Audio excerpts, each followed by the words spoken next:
It's sending 6,000 missiles into the towns of Israel since we withdrew from the Gaza Strip. 6,000 missiles have been launched from Gaza. The death toll of the 6,000 missiles were only 10 Israelis.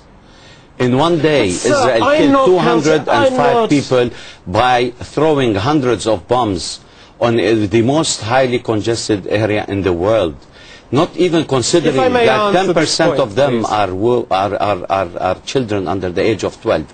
I mean, we're not here talking about, and scoring points. What I'm trying to say to this gentleman is the fact that even Abu Mazen, who has been meeting with Prime Minister Olmert since Annapolis, asking for peace and resolution of conflict, improving the conditions on the ground, what have we seen? Have we seen launching rockets from the West Bank? Every day, incursions, building settlements, not even considering the humanitarian aspects on the West Bank. And then we talk about Hamas. Okay. What is the excuse now? Okay, Neil Lazarus, if I can try and throw things ahead a little bit. I'm sorry to interrupt. I just want to try and look to the future if we can. If Israel is indeed discussing a possible ceasefire offer, if Hamas agrees to that ceasefire offer, what has Israel achieved with these last 4 days of bombings? We hope that Hamas, which is a terrorist organization which has been sending over these 6,000 missiles to Israel, has been weakened. I want to make one thing very clear. Israel doesn't target civilians. Israel weeps when any Palestinian civilian is killed. The difference between Israel and Hamas is one thing.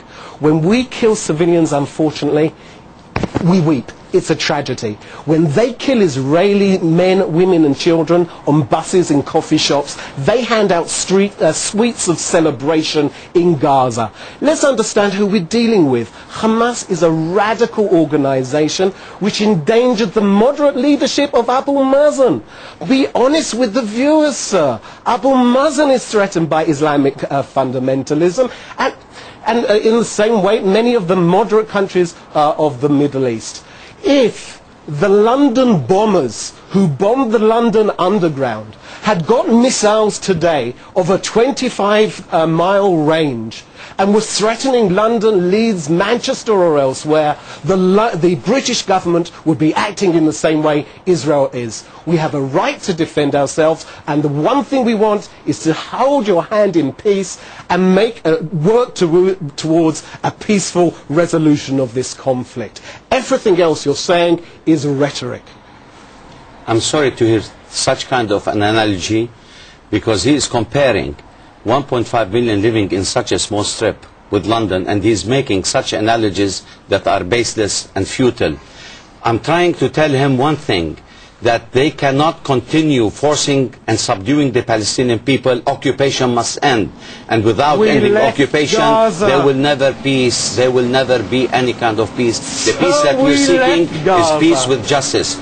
Please, you have been talking all the time. You are the rhetorical person. I'm not talking about rhetoric. I want peace with you. I don't want war with you. I want to make peace. And this proposal that came from the EU, which is considered by your Prime Minister, I hope he considers it seriously, because I think you should learn lessons from Lebanon and from previous experiences. War and we've got 6,000 missiles targeting at every town, every school, every village in Israel. Aggression is not going to give security to Israel. Okay, quick last word from Neil Lazarus. We left Gaza. We ended any occupation. We returned to the international board. We seek peace, but we're trapped, together with the moderate Palestinians, with Hamas. Neil Lazarus, we must leave it there. Thank you to you and to Manuel Assassian here with me in the studio.